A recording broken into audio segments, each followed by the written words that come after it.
Të nderuar teleshikues, përshëndetje dhe mirë se vini në emisionin Ekspres për ditën e sotme. Do të vijojmë të flasim për fushatën zgjedhore, parë nga këndvështrimi i një socialisti. Ai është nënkryetar i Bashkisë së Tiranës, por i pezulluar, Andi Seferi, kandidat në listën e hapur Tiranës. Përshëndetje, mirë se erdhe. Faleminderit shumë Noli për ftesën, gjithmonë kënaqësi të jemi bashkë në studio. E thash tamam? Super. Kënaqësia është e imja. Tani, çfarë ju shtyu të garoni? Ishte kjo eksperjenca e gjatë në Bashkinë e Tiranës? Po, është një eksperiencë e gjatë, po. Është një eksperiencë për 10 vitesh, si nënkryetar i Bashkisë Tiranës, 10 vite që kanë qenë të mbushura me punë, që kanë qenë të mbushura me takime, që kanë qenë të mbushura çdo ditë pranë njerëzve, në digjesa publike, në hallet të tyre, në projektim politikash për të ardhmen, për zhvillimin e qytetit, dhe mbi të gjitha 10 vite me rezultate të prekshme që neve i shohim për ditë. Dhe natyrisht, gjithkush nga ne bëri atë eksperiencën e vet, pra me rritjen zhvillimin e qytetit, edhe ne, sepse duhet të referohemi reformës territoriale që ishte diçka e re për Shqipërinë, diçka e re edhe për Tiranën, pra gjithkush nga ne bëri eksperiencën, ti themi, duke rritur qytetin, u rritëm dhe profesionalisht, por nga ana tjetër duke mbajt konstante atë korrektësi dhe përkushtim ndaj qytetarëve dhe qytetit. Dhe erdha në këtë pikë ku besoj, mendoj dhe vlerësoj që eksperjenca ime pranë kryeqytetit të kaloj në një nivel tjetër atë të politikë bërjes pranë parlamentit shqiptar. Po çfarë ndryshon? Si është të kthehesh në një fushat që është për një nivel tjetër, po qytetarët janë po ata, me cilët ti je përballur dhe u ke zgjidhur shpesh halle apo edhe nuk u ke dhënë drejtim në ca gjëra? Që nga një diçka shumë e veçantë dhe shumë e bukur. Flas si and, praktikisht çdo ditë brenda këtyre 10 viteve ka qenë një takim i vazhdueshëm me ta. Personalisht mua nuk më ndryshon asgjë nga sjellja ime e përditshme, nga takimet e përditshme, nga qenia mes tyre e përditshme, që do të thotë ti je pjesë e tyre, je pjesë e zërit tyre. Dhe ndoshta jam më i favorizuar nga të tjerët sepse unë jam nga të paktët ata që flas me të kaluarën, pra Andi që ka qenë këto 10 vite do të jetë po Andi në parlament. Duke bërë të mundur pikërisht atë përçuarjen e zërit dhe interesave të qytetarëve tani më jo pranë Bashkisë Tiranës, por në një institucion akoma më qendror, më kryesor si është ai parlamentit shqiptar. Po hallet e tyre ndryshojnë?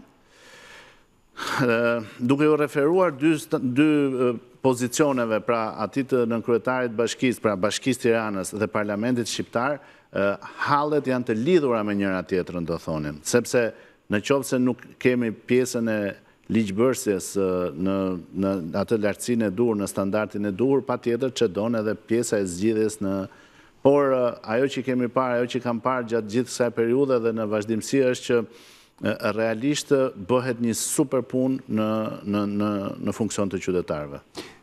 Megjithatë, këtë super punë deri pak muaj më parë bënit me një kryetar bashkie, i cili sot ndodhet në arrest, Erion Veliaj, por ai ishte edhe drejtuesi politik i Tiranës. Ndihet mungesa në fushat? Shiko, përsa i përket kemi dy komponent, e para në qytet, e dyta në fushat. Tani, ne jemi një skuadër dhe çfarëdo lloj gjëje që i ndodh njërit nga antarët e skuadrës, nga patjetër që ndjehet, por bukuria është sepse rienergjizimi, ti themi momenti se si rikuperojmë forcat, ridimensionimi, bëjmë që t'jemi gjithmonë përpara dhe t'jemi gjithmonë në krye të kësaj fushate. Megjithatë është një sfidë e madhe se je në listë të hapur, nuk ka asgjë të sigurt. Pra lufta është edhe më e madhe brenda llojit, por nuk duhet harruar edhe kundërshtari. Personalisht e gjykoj që të vetmen sfidë që kemi është sfida e Partisë Socialiste e cila do fitoj bindshëm në këto zgjedhje, duke marrë një numër goxha të madh mandatesh, gjë që do ta lejoj që të vazhdojë të gjitha proceset, të gjitha reformat drejt Europës, Shqipëria, drejt fokusit madh që kemi Shqipëria 2030.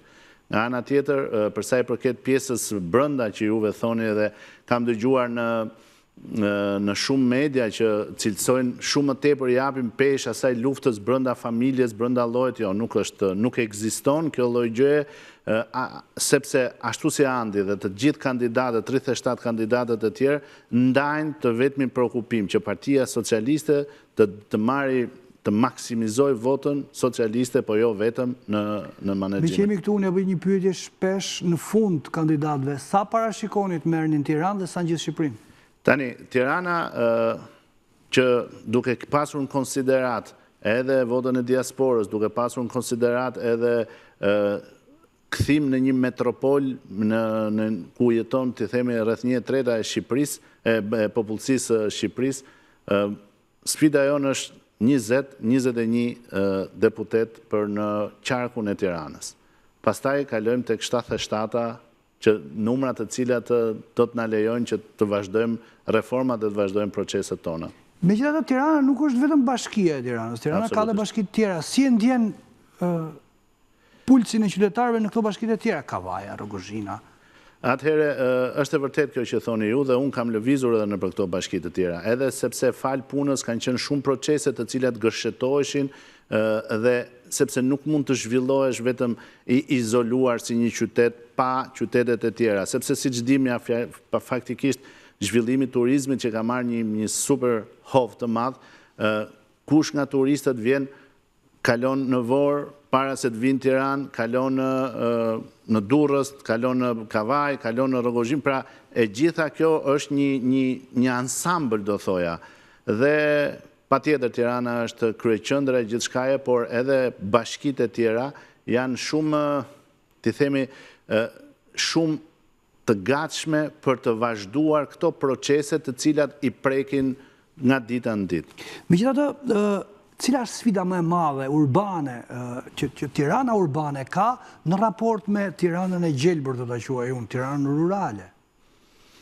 Si e njeh ti, nuk e njeh njëri nga këta kandidatët që janë në listë? Jo, problemi është që patjetër është kjo që thoni ju, por sikurse Tirana tani më është kthyer në një metropol me të gjitha tipologjitë dhe standardet e metropoleve europiane, pa tjetër që është edhe në vazhdimësi të rrugës dhe të procesit të zhvillimit. Absolutisht pjesa rurale që është një tjetër sfidë dhe Tirana e gjelbërt, ku krahas kurorës, krahas pyllit orbital, krahas dhe shumë elementeve tjerë, është kthyer në një atraksion shumë gjigant, do thoja, sepse nuk është vetëm thjesht pjesa e gjelbër, por është ajo që zhvillohet në të agroturizmët, bujësia, janë tipologjitë e ndryshme të sporteve që ofron kjo kuror, që ofron kjo periferi, do të quajmë malësi e Tiranës, gjë që bën të mundur pikërisht atë gjetjen në 360 gradë të aktiviteteve ose të gjithë shkaje që kërkojnë turistët. Tani, ajo që më bërë përshtypje e nise me reformën territoriale, bisedë me mua dhe duhet të ndalem pak aty. A she se ka nevojë ndoshta për një përmirësim? Tirana po bashkohet me Durrësin, shpesh flasin për Durrana, jo më për Tirana. Tani, a duhet që ndoshta këta administratorët që dikur zgjidheshin të njësive bashkiake të Tiranës dhe që ndryshuan me reformën territoriale, a duhet që ndoshta të rizgjidhen prapë, ndoshta shkon në mënyrë kapilare si duhet shërbimi të qytetari edhe në skajnë më të largë të Tiranës? Shikone, është një diçka shumë e rëndësishme vazhdimi dhe azhornimi i reformave që neve kemi ndërmarrë. Patjetër si çdo gjë që ka nevojë të përmisohet, që ka nevojë të korrigjohet, ka nevojë të rikonceptohet, por mbi të gjitha duhet ajo të themi mos paragjykimi. Kjo reformë që në ngjizje të saj u paragjykua nga ana e opozitës, gjë që të tregon që nuk është gjithë kjo gatishmëri për të bashkëpunuar në funksion të qytetarit. Është vetëm ana e Partisë Socialiste e cila ka mbrojtur këtë reformë dhe vazhdon. Thënë kjo, do të ishte shumë bukur që teknikisht të diskutojë nga të gjitha palët në funksione. Pra, ne çdo gjë i japim atë ngjyrimin politik. Pra, partia që ka ngjizë, Partia Socialiste që nxjisë kësaj reformës territoriale, patjetër duhet ishte goditur, por për qasjen e saj politike dhe nuk është se u mendua që të diskutojë nga palët e tjera politike në funksion të qytetarit teknikisht. Patjetër kjo reformë është në fokus edhe të Bankës Botërore dhe të institucioneve të tjera ndërkombëtare nga të cilat këshillohemi dhe e modifikojmë dhe hecim në të përditshmërinë tonë. Por përsa i përket rikthimit mbrapa, zgjedhjes, kjo është një diçka shumë komplekse, sepse kjo është një reformë që u votua në Parlament shqiptar. Kjo është një reformë e cila u këshillua përpara me dëgjesa europiane të aktorëve shumë determinant, do thoya, në politikën europiane, dhe rikthimi, ricoptimi i territoreve përsa i përket, sepse do të ishte një kthim mbrapa në gjykimin tim. Është e vërtetë ajo që thoni juve, ndoshta duhet japim më fokus për të qenë në interes të qytetarit? Po, absolutisht po. Nuk e di, sikur ka shumë burokraci, sikur humbasin gjërat rrugës, dhe kjo thellon pak edhe atë mungesën e transparencës ndoshta. Jo, problemi është këtu që çdo gjë që është bërë hap pas hapi, edhe në funksion të administratorëve, është bërë në funksion të kapaciteteve që ato kanë për të përkthyer këto politika në territor. Që do të thotë, pa pasur një garanci në funksionimin institucional të administratorit ose të administratës, nuk mund t'i delegosh gjëra që nuk mbahen. Pra, kjo është një diçka shumë, ti themi shumë delikate. Jo vetëm delikate, po që hec në një lloj hapi paralel me atë që ata din të bëjnë. Fjala thënë kjo, do të ishte, neve kemi qenë prezent shumë herë dhe e kemi trajtuar faktin që coptimi i territoreve pam që nuk sillte asnjë gjë. Unë mund të flas pafund për çdo, ti themi, ndikim në infrastrukturë minimumi. Pra, neve kemi të gjithë njësitë rurale që nuk u imagjinoheshin se mund të bëheshin të lidhenin me rrugë, me infrastrukturë rrugore ose infrastruktura shkollore ose përmirësimi i cilësisë jetës në këto njësi rurale. Por pikërisht kjo reformë bëri që ashtu sikurse i pari shtëpisë mendon për familjarët dhe Bashkia Tiranë, në këtë rast i referohem, nëpërmjet politikave të saj, zgjodhi të zhvillojë zonat sipas prioriteteve që janë. Dhe ja ku jemi sot, pra nuk dua të përmend që nga Kraba e deri në Zallbastar, që më përpara ishin nocione vetëm gjeografike, sepse kur thojen Zallbastar ishte... Nuk e di ku ishte. Bravo. Tani jemi për 20 minuta nga qendra e Tiranës, ato 16 kilometra që janë të ezaurueshme në 20 minuta. Pra, këto janë të mijat, patjetër korrigjime, patjetër ndërhyrje, patjetër. Prandaj jemi teknikisht të flasim, të bëjmë, por pa ngjyrime politike. Është kjo edhe një lloj ftese për opozitën, ka nevojë që të ulet më në fund ajo që është opozita, le ta zgjidhin qytetarët, se nuk e zgjedh dot majoranca opozitën, por ajo opozitë që është paktën bëhet konstruktive dhe të ulet në bisedim. Gjithmonë ka qenë dera hapur, gjithmonë Partia Socialiste, i referohem Bashkisë Tiranë, gjithmonë nëpërmjet qoftë Këshillit Bashkiak, kanë qenë të hapur për të diskutuar këtë gjë, por nuk mund të fillohet fjalia me fjalën gabim, por dhe prandaj vazhdohet. Tirana ka shumë shtresa, Tirana ka shumë popullsi me preardhje nga gjitha zonat e Shqipërisë. Çfarë u thoni qytetarëve? Ti je tiranës, me krenari e them. Autokton. Çështja është si e gjen gjuhën edhe me të rinjt, edhe me moshat ndryshme, çfarë u thot Andi qytetarëve, çfarë u premton?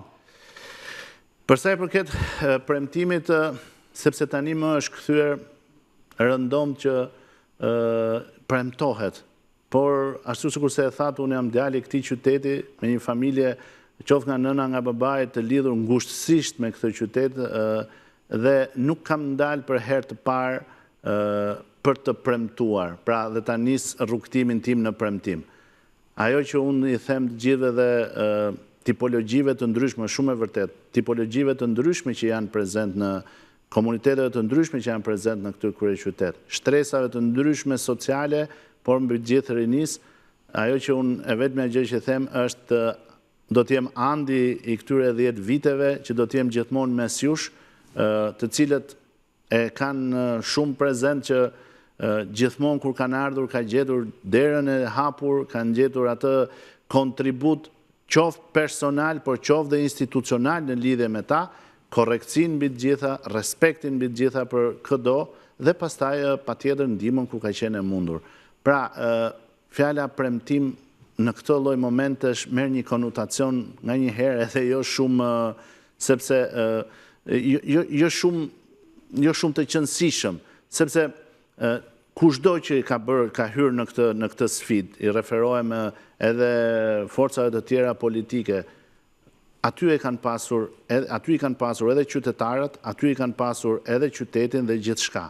Pra, premtimin gjithse cili e bën me veten e vetë për sa i përket qytetit dhe qytetarëve, nuk është një premtim që patjetër duhet dali nga data sot deri me 11 maj dhe pastaj venitet. Megjithatë, pala tjetër ka premtime të shumta që do ndryshojë brenda 100 ditëve gjithçka, pavarësisht fatura financiare. Ju konkretisht sa e kupton qytetari i Tiranës, po edhe asaj Tiranës që unë e quajta e gjelbër, e Tiranës edhe në Kavaj, edhe në Rozhënë, këtë është Shqipërinë 2030 në Bashkimin Evropian, që është kthyer tashmë, pasaporta është kthyer në kalin e betejës së Tiranës. Jo, nuk është pasaporta është pikarritja. Qëllimi pra. Kur themi pasaportën, kemi thënë gjithçka. Kemi thënë për afrimin dhe arritjen në standardet europiane. Pra, neve kur themi që në vitin 2027 mbyllen kapitullet dhe negociatat për hap për vazhdimsinë e rrugës tonë drejt Europës, themi pikërisht që do të ndodhi që neve duhet të përafrohemi dhe të jemi në standardet europiane të gatshëm për të ballafaquar me Europën. Nga ana tjetër, ngritja e këtyre standardeve kërkon një punë dhe kjo është ajo që neve i drejtohemi qytetarëve shqiptar, një vazhdimsi të reformave të nisur vitin e kaluar për të ardhur aty ku neve synojmë në Shqipërinë 2030. Nga ana tjetër, pjesa e pasaportës, patjetër është një super vlerë që finalizon të gjitha mundimet tona dhe na bën të barabartë në familjen europiane. Familja europiane e cila ka qenë ëndër e shqiptarëve që nga koha e Skënderbeut dhe deri në ditët e sotme. Po kjo është diçka që s'varet vetëm nga ne, varet edhe nga Bashkimi Evropian vetë, nga vendet anëtare, njëri që jetë kundër pak. E kemi parë, është e vërtet kjo që thoni ju, por duke parë çedimin në disa, të themi, politik bërje dhe arritje në disa standarde, siç ka qenë në të kaluarën, ishte e mundur që pikërisht këto mërit, të themi, kundrejt Shqipërisë, të merrnin atë suportin e duhur për mos të arritur kur. Tani, klima midis aktorëve europian, midis shteteve europiane, është shumë pozitive dhe presin që Shqipëria të avancojë dhe deri në vitin 2027 të mbylli ato detyrimet mara. Unë personalisht do thoja që ky është një shans i madh që i jepet vendit tonë, ky është një shans i madh dhe që i jepet Shqipërisë dhe nuk jam absolutisht dakord me faktin që do t'i vinte koha. Jo, kohën e bën njerëzit, kohën e bën reformat, kohën e bën votat të cilët Shqipëria, shqiptarët i besojnë partisë politike, partisë socialiste, për të vazhduar rrugtimin e saj. Koha mund t'i vinte edhe më përpara, por nuk i erdhi. Atëherë gjithë bashkë mos presim kohën, por është kjo e kuptueshme, është kjo e qartë për qytetarët apo kanë ata hallet tjera? Në rastin tuaj duan një shkollë, duan një ujin e pishëm 24 orë që e premton çdo parti politike në çdo fushatë. Edhe për qytetarët është shumë e qartë për faktin sepse shikojnë dita ditës, unë e kam thënë dhe më vëndë, shikojnë dita ditës transformimin që ndodh në jetën e tyre. Unë e kam thënë dhe herë tjera që dhe jam shumë zemërplot që shkalla e krahasimit ka ndryshuar në linë. Nuk flitet më që në vitin 2015 neve kur erdhën gjithë. Jo, asnjë nuk të dëgjon, do të krahasohet para një viti. Pra, zhvillimi ka qenë aq me temp të lartë, saqë shumë procese, shumë probleme, qoftë infrastrukturore, por ato që prekin direkt qytetarin janë ezauruar, janë përmirësuar dhe qytetari tani kërkon standardet europiane. Dhe kjo është ajo që neve na bën krenar edhe në kërkesat që ato kanë dhe duam të përgjigjemi pikërisht me atë standard europian për të ecur. Ju jeni prezent që çdo shkollë që është bërë është një super standard. Pra, standard europian. Me kostot rritur thot opozita. Ajo është gjë tjetër, ta çojnë ku është ke institucionet përkatëse, të hynë ashtu siç e kanë quar gjithçka, drejtësinë më në fund erdhi kjo ditë që mos të atakohet, por të gjithë të jemi në funksion të vendimeve që shpreh drejtësia shqiptare, të respektojmë ato vendime, asnjë nuk ka të drejtë as ta paragjykojë, as ta komentojë, as të bëj avokatin e palë njërës palë, ose palës tjetër. Pra, ne hecim përpara, kemi atë objektivin ton Shqipëria 2030, kush do të presi që të piqen dardhat, le të presi, kush do të çojë në drejtësi, le të vazhdojë pritjen, pra gjithë secili. Dhe kjo ndahet nga qytetarët me votë. E fundit, po jo për nga rëndësia, çfarë mesazhi keni për qytetarët e Tiranës? Kryesorja, Noli, është që qytetarët e Tiranës duhet të shprehin vullnetin e tyre me votë. Që do të thotë është një nga momentet më të rëndësishme, momentet kyçe të demokracisë së një vendi, dalja e qytetarëve për të votuar. Patjetër që qytetarët do të zgjedhin Partinë Socialiste, do të zgjedhin numrin 5, sepse është partia e cila po i çon drejt progresit, drejt Europës, dhe kush realisht mendon për këtë vend, për këtë Shqipëri, për të ardhmen e fëmijëve tyre, duhet që të vazhdojë të besojë Partisë Socialiste për ta votuar në zgjedhjet parlamentare që janë tani. Më befasove se nuk the të votojnë dhe Andi Seferin. Nuk mund ta them votoni Andi Seferin për faktin sepse të gjithë jemi në këtë betejë për Partinë Socialiste. Pastaj gjithë secili bën atë ndarjen e tij, atë mini ndarjen në funksion të preferencave që kanë lidhje direkt me qytetarët. Preferencë do të thotë me fjalë në gjendshmërinë që çdo njëri nga ne 37 ka pas me qytetarët. Nuk është se jam i befasuar, po jam shumë zemër plot kur shikoj, dëgjoj komentet e të gjithëve, të cilët bëjnë atë seleksionimin, do thoja, në thojza, të kandidatëve në funksion të pritshmërive që kanë.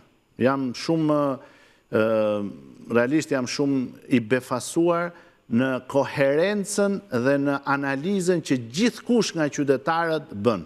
Që do të thotë, politikanët e të gjitha spektrave, do ta përgjësoja, duhet kënë kujdes pikërisht nga kjo gjë. Se qytetarët janë kanë një filter aq special sa asnjë nga ne nuk e ka. Të vlerësojnë për atë që ti je, për atë korrektësi që kanë kundrejt tyre, për atë disponibilitet në funksion të hallave. Zoti Seferi, të falenderoj që jemi mos në studio dhe për përulshmërinë dhe modestinë. Faleminderit juve, po. Kjo është detyra. Ishte Andi Seferi, ishte Ekspres dhe për ditën e sotme, bashkë më takofshim.